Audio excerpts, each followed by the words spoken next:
नमस्कार दोस्तों, फन लर्निया में आपका फिर से स्वागत है। आज हम एक इंटरेस्टिंग टॉपिक के ऊपर बात करेंगे। स्पेस में मैन को भेजने का इंडिया का एक ambitious mission. Our own mission in space, man mission in space. Yeah. We're also quite excited about the fact that finally we are going to put. Now, when is that going to happen? Everyone's asking, it's Gaganyaan. Where have we reached?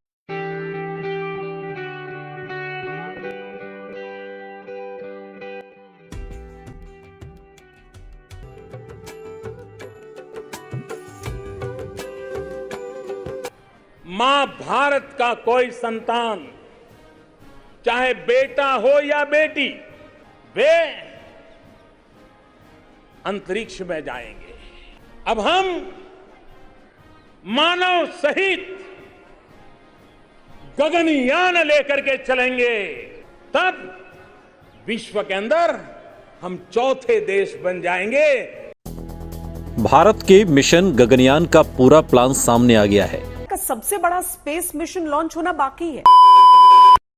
दोस्तों, इससे पहले कि हम इस exciting mission को जानें, human space exploration के rich history और अलग अलग देशों के द्वारा किए गए पायनियरिंग एफर्ट्स को आइए समझते हैं। दोस्तों, ये कहानी 12 अप्रैल 1961 की है, जब सोवियत यूनियन के astronaut Yuri Gagarin outer space की यात्रा करने वाले पहले मानव बने। उन्होंने वोस्टॉक 1 में बैठ के हमारे प्लेनेट का चक्कर लगाया और स्पेस हिस्ट्री में अपना नाम हमेशा के लिए दर्ज कर लिया। बट सोवियत इस अटेम्प्ट में अकेले नहीं थे। यूएस भी इस दौड़ में पीछे नहीं रहना चाहता था। 1969 में नासा के अपोलो 11 ने इतिहास रचा, जब एस्ट्रोनॉट नील आर्मस्ट्रांग और बज एल्ड्रिन चांद पर कदम रखने वाले पहले इंसान बने। इनके साथ माइकल कॉलिंस भी गए थे, but he didn't land on the moon. वो चांद के आउटर ऑर्बिट में रह के इस मिशन को मॉनिटर कर रहे थे। इसके बाद के डिकेड्स में रशिया के मीर और यूएस के स्काईलैब स्पेस स्टेशंस के एस्टैब्लिश होने के साथ स्पेस एक्सप्लोरेशन और एक्सपैंड हुआ। इन स्टेशंस के जरिए एस्ट्रोनॉट्स और साइंटिस्ट लंबे समय तक स्पेस में रहकर काम कर पाए और हमारे प्लैनेट के बाहर लाइफ की पॉसिबिलिटीज पर रिसर्च भी कर पाए। दोस्तों, समय के साथ और भी देश अंतरिक्ष की खोज में शामिल होते गए। यूरोपियन स्पेस एजेंसी की मदद लेके चाइना, जापान और यूरोप के देशों ने अपने अंतरिक्ष कार्यक्रम विकसित किए, सैटेलाइट्स भेजे, रोबोटिक मिशंस लॉन्च किए और यहाँ तक कि एस्ट्रोनॉट्स को भी स्पेस में भेजा। अब दोस्तों, अपने देश की बात करते हैं। Indian space research organisation ISRO space exploration में पीछे नहीं रहा। हमारे सफर की शुरुआत साल 1975 में हुई थी, जब हमने अपना पहला सैटेलाइट आर्यभट्ट स्पेस में लॉन्च किया था। तब से इसरो ने कई माइलस्टोन्स हासिल किए हैं, जिनमें Mars orbital mission, Chandrayaan mission और डिफरेंट सैटेलाइट्स लॉन्च के सक्सेसफुल रिकॉर्ड शामिल हैं। और अब हम उस सपने को हकीकत में बदलने जा रहे हैं, जिसकी शुरुआत साल 2007 में हुई थी। दोस्तों, हम गगनयान की बात कर रहे हैं, जो कि इंडिया का पहला मैन्ड मिशन होगा।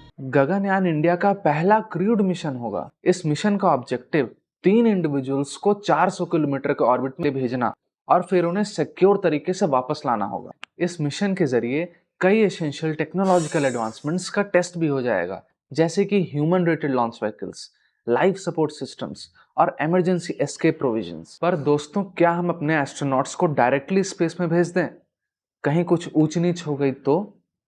इसके लिए पहले एक ह्यूमनॉइड स्पेस में भेजा जाएगा, जिसे व्योम मित्र कहेंगे। व्योम का मतलब स्पेस और मित्र मतलब फ्रेंड। ये ह्यूमनॉइड सभी मॉड्यूल पैरामीटर्स को ओवरसी करेगा, अलर्ट्स प्रोवाइड करेगा, लाइफ सपोर्ट सिस्टम्स को भी चेक करेगा। दोस्तों, इस मिशन के 2 पार्ट्स होंगे, एक क्रू मॉड्यूल और एक सर्विस मॉड्यूल। क्रू मॉड्यूल में 3 मेंबर्स को बैठाया जाएगा और सर्विस मॉड्यूल में प्रोपल्शन और पावर सिस्टम्स होंगे। दोस्तों, री एंट्री पे क्रू मॉड्यूल सर्विस मॉड्यूल से सेपरेट हो जाएगा और क्रू मॉड्यूल इंडियन ओशन में आके गिर जाएगा। दोस्तों, इसका launch Satish Dhawan space centre Sriharikota से किया जाएगा on the top of human rated launch vehicle, जो कि इंडिया का सबसे पावरफुल रॉकेट LVM-3 का ही एक मॉडिफाइड वर्जन है। दोस्तों, इस साल के अंत तक व्योम मित्र के साथ लॉन्च का टेस्ट कर लिया जाएगा और अगले साल के अंत तक इस मिशन के लॉन्च होने की संभावना है। Let's all hope for the best.